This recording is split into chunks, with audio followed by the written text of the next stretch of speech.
If you had invested $1,000 into Google at its IPO in 2004, today you'd be sitting on a very respectable $30,000. Not bad, right? But if you had taken the same $1,000 and put it into a struggling, hated, and frankly tasteless pizza chain called Domino's in 2010, you wouldn't just be doing well, you would have outperformed almost every single titan in Silicon Valley. That $1,000 would have grown into a staggering $65,000. In 2008, Domino's was 30 days away from total collapse. Their crust tasted like cardboard, their sauce tasted like ketchup, and their stock price was lower than the cost of a medium pepperoni pizza. This is the story of how a company committed corporate suicide by being honest, and how they went from a pizza company to a tech company that just happens to sell pizzas.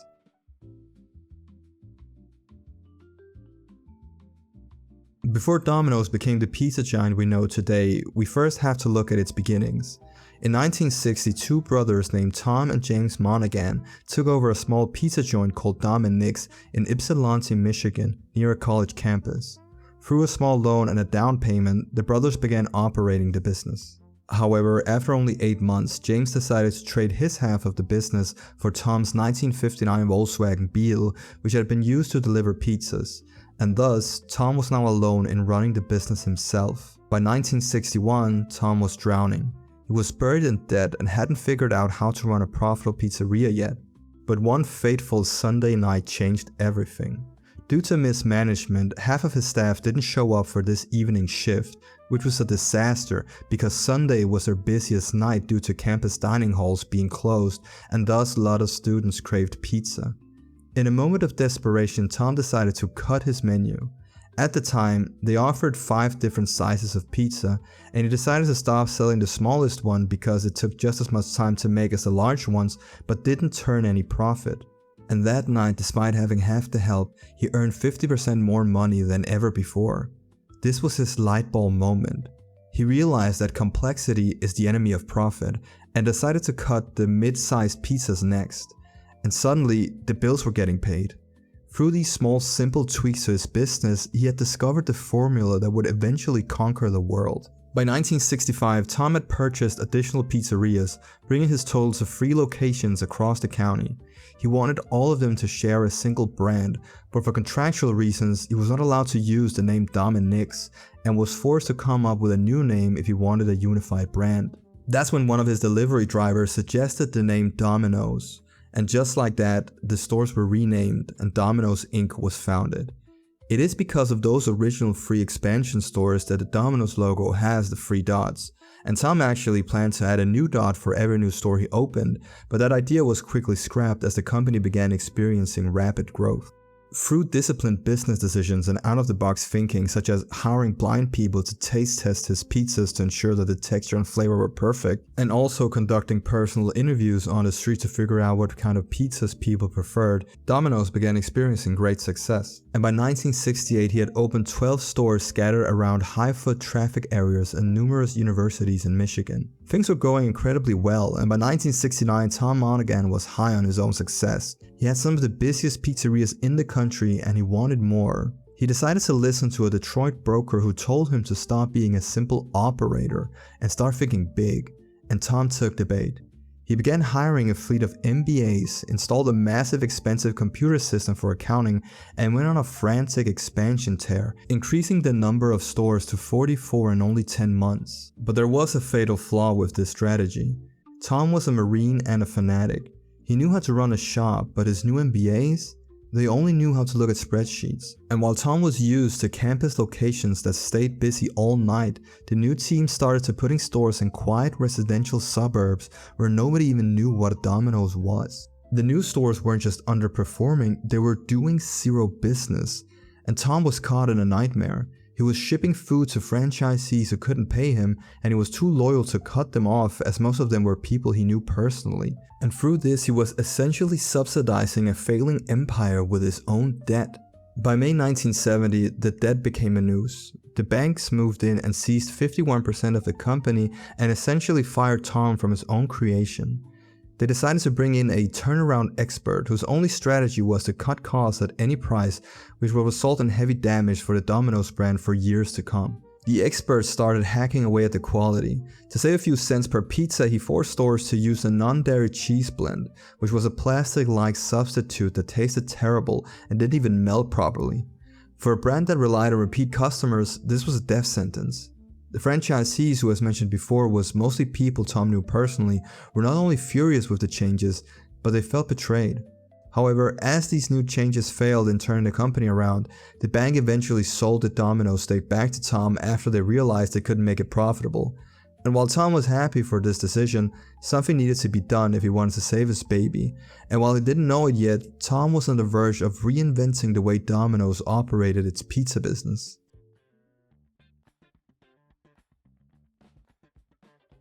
Tom realized that the reason most pizzerias failed to scale was due to complexity. A traditional Italian pizzeria was an inefficient mess of pasta, salads, and dozens of toppings. However, Tom decided to apply the Henry Ford assembly line strategy to his pizzerias, which focused on efficiency and simplicity. And he did this by slashing his menu to just 2 sizes and 1 drink. This simple approach to his menu meant that inventory turnover was not only fast, but nothing ever went to waste.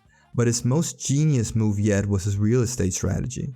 While Pizza Hut was paying top dollar for Class A real estate on main corners with parking lots and big signs, Tom was renting Class C basement and back alley shops. He realized that if 90% of your business is delivery, the storefront is just a cost center. By cutting out the dine-in experience, he eliminated the need for waiters, dishes, and expensive furniture, allowing him to dump every single cent into his delivery fleet. And it was through this thinking that Tom would create a new approach to pizza delivery. Domino's began offering a 30-minute or free guarantee in its local areas. It was the most aggressive customer service scheme ever offered to the American public. But to make it work without the company going bankrupt, Tom had to re-engineer the very physics of pizza. And one of the things he did was pioneer the corrugated cardboard box. Before this, pizza was delivered in paper bags or thin folding boxes that made the pizza soggy and cold. Tom's new boxes was a structural marvel. It had quote-unquote ventilation to keep the crust crisp and also stacking strength so a driver could carry multiple pizzas at once without the bottom ones getting crushed or the cheese sticking to the roof of the box. However, Tom found it difficult to find a manufacturer who could create these types of boxes at scale, as they claimed it was impossible to mass produce the design. According to Tom, this situation would create his probably most famous quote ever. Quote, "We're putting people into space and you're telling me that you can't punch a clean hole in a piece of cardboard." End quote. Tom eventually found a company that could mass produce these boxes and thus changed the industry standard of pizza boxes forever.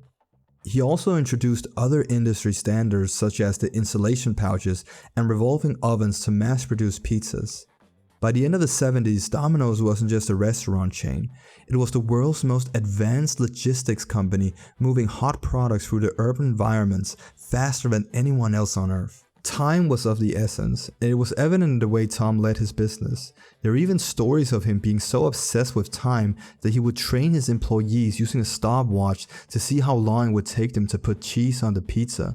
But again, if you're offering a 30-minute guarantee, time is everything. But if you thought Domino's was about to slow down, you'd be mistaken. They were just getting started.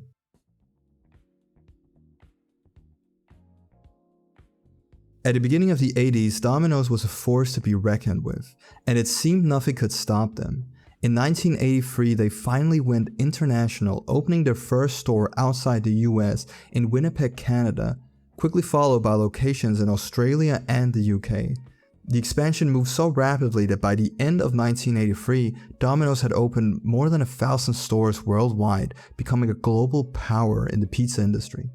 But it didn't stop there. The 30-minute or free guarantee was taken to a new level in 1984 when it was extended to cover all Domino's stores through a global campaign. This success gave Tom the opportunity of a lifetime. Having amassed a ridiculous amount of wealth through Domino's, Tom was able to fulfill a childhood dream, which was buying the Detroit Tigers.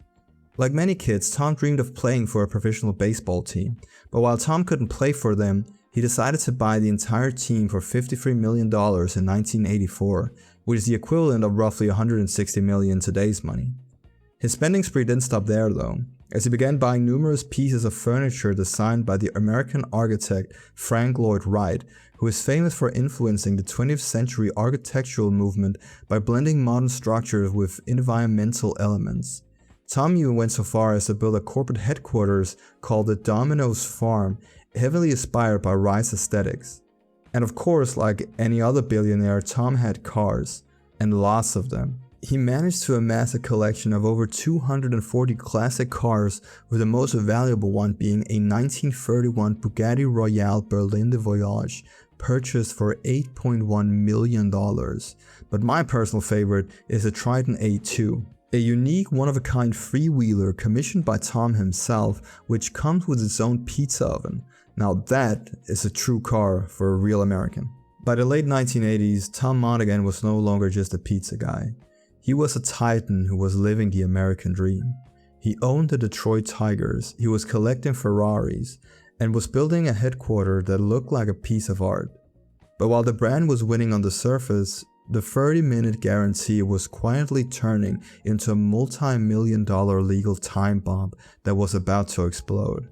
While the guarantee was a unique piece of customer service, one that you can really appreciate today when, customer service is almost non-existent no matter where you go, it is easy to understand why it became a liability.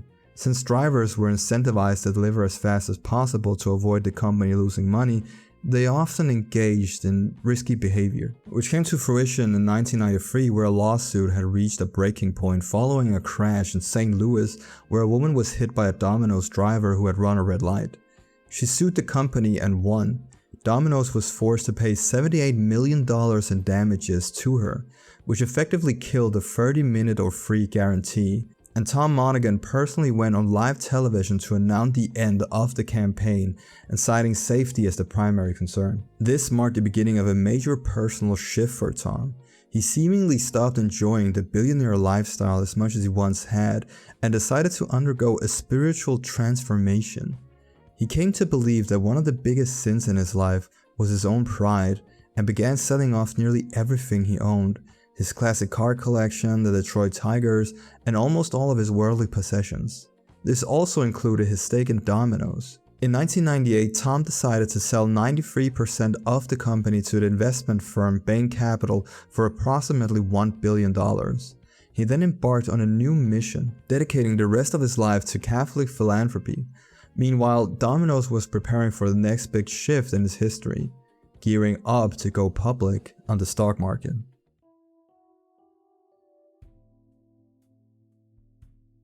Going public is the dream of any company.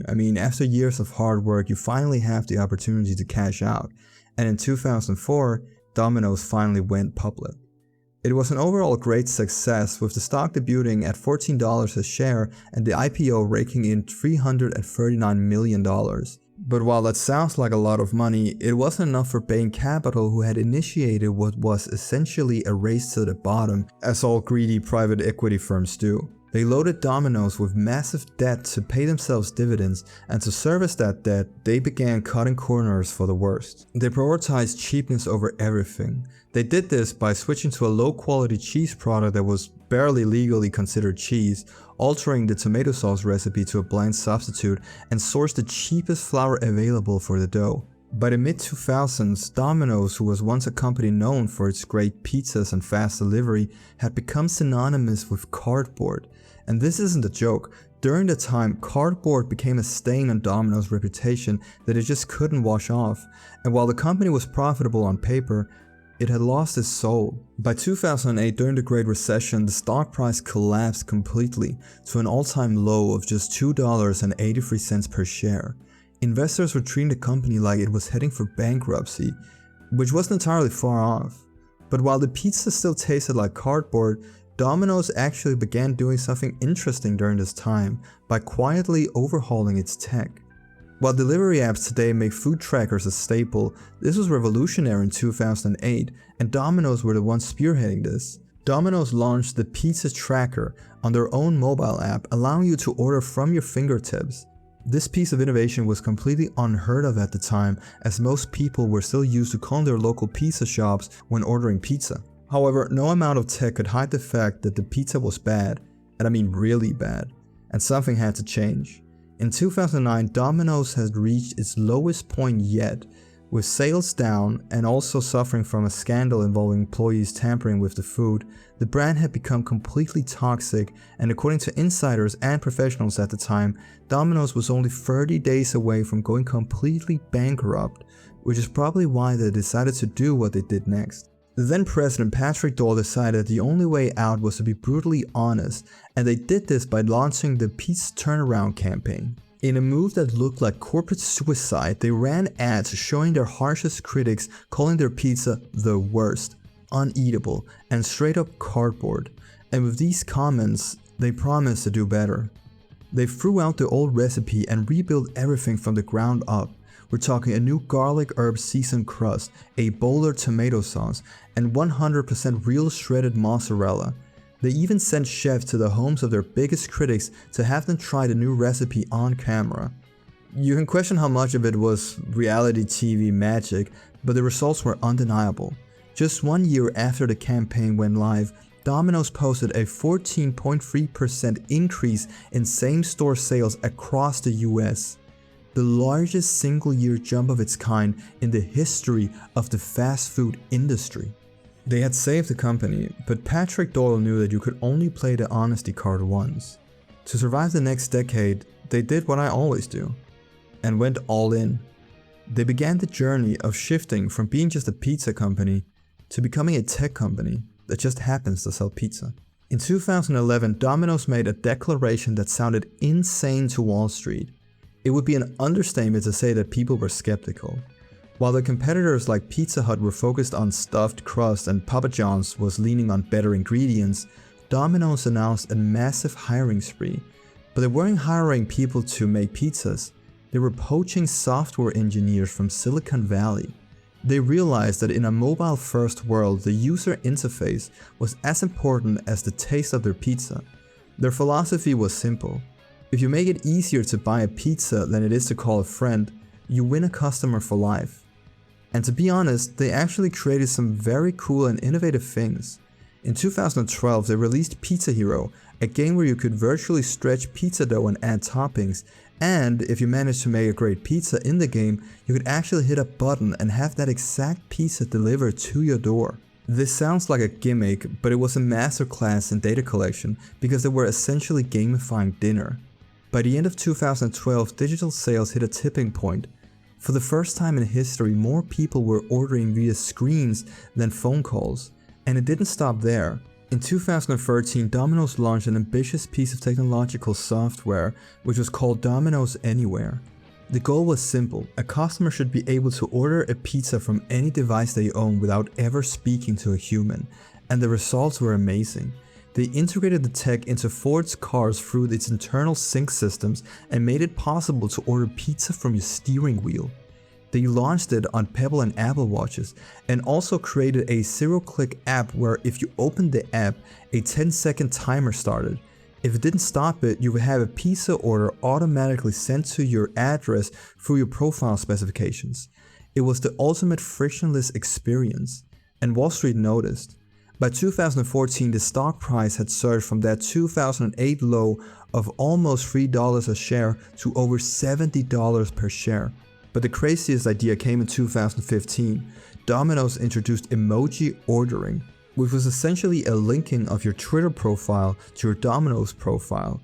And through this, you could simply tweet a pizza emoji to Domino's and you would have a pizza show up at your house. Critics called all this a stunt, but on Wall Street, analysts saw the genius. Domino's had turned a 3,000-year-old food into a digital symbol. And by the end of 2015, digital orders accounted for over 50% of their total US sales. They had officially out-teched the entire food industry. The transformation was complete. Domino's had successfully transitioned from the cardboard king to a Silicon Valley darling. And in just 5 years, Domino's pizza didn't just taste great, but they had changed the way humans interact with their food. They proved that in the 21st century, the most important ingredient in your pizza isn't the cheese or the pepperoni, but data. But while things were great at the moment, they were about to face a new wave of competition that would pose a real threat to the company.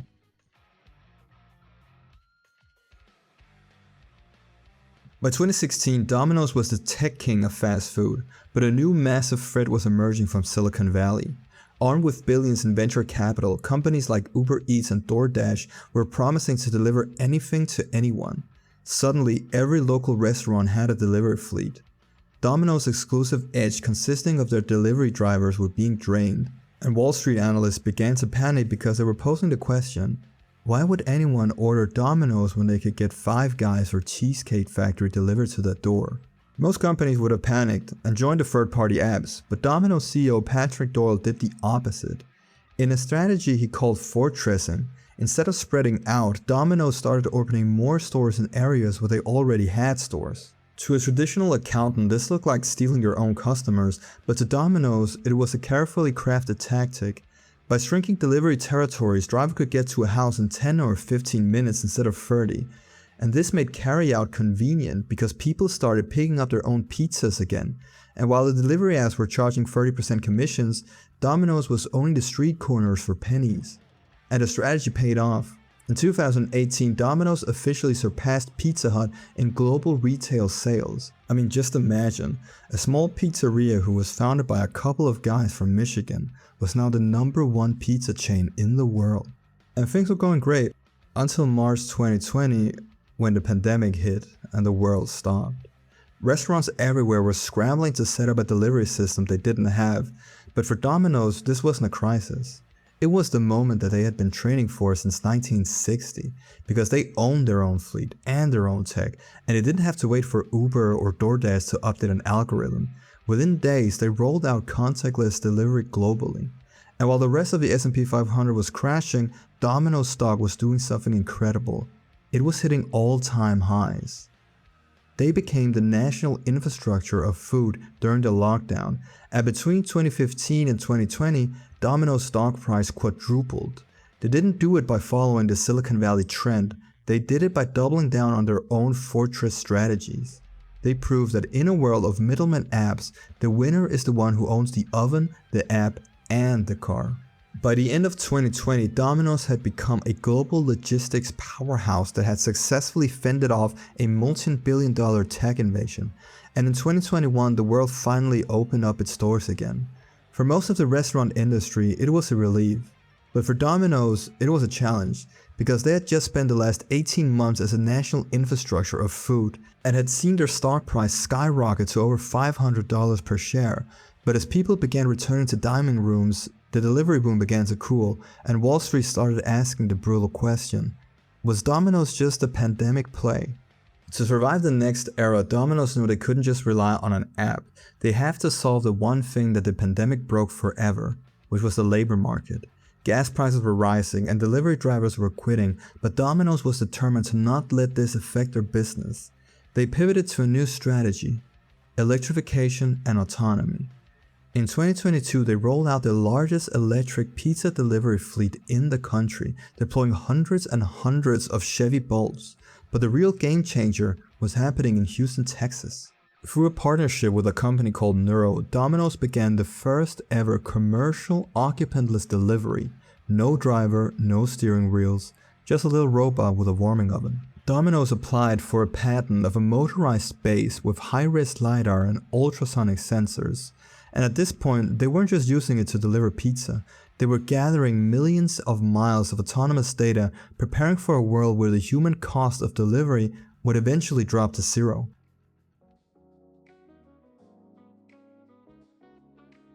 As of 2026, Domino's sits at a crossroad. While having introduced different great initiatives such as pizza deals to fight inflation pressures and having phone orders being handled by AI, the stock has seen a massive dip over the last year, but as of right now is currently clawing back. From a cardboard tasting failure to a $15 billion AI-powered empire, the story of Domino's is the story of the American dream, re-engineered for the digital age. They proved that no brand is ever truly dead if it has the courage to admit its mistakes and also have a vision to build the future. Domino's shows that if you just rely on cuts and budgeting to make a profit, your company will eventually dissolve. Innovations and new ideas are essential if you want a company to stand the test of time, and Domino's are living proof of that. And to think that it all started with a couple of brothers and a dream to make pizza. Thank you so much for watching. Please leave a like if you enjoyed the video and subscribe if you want to see more. This has been another tale from Wall Street, and I'll see you in the next one.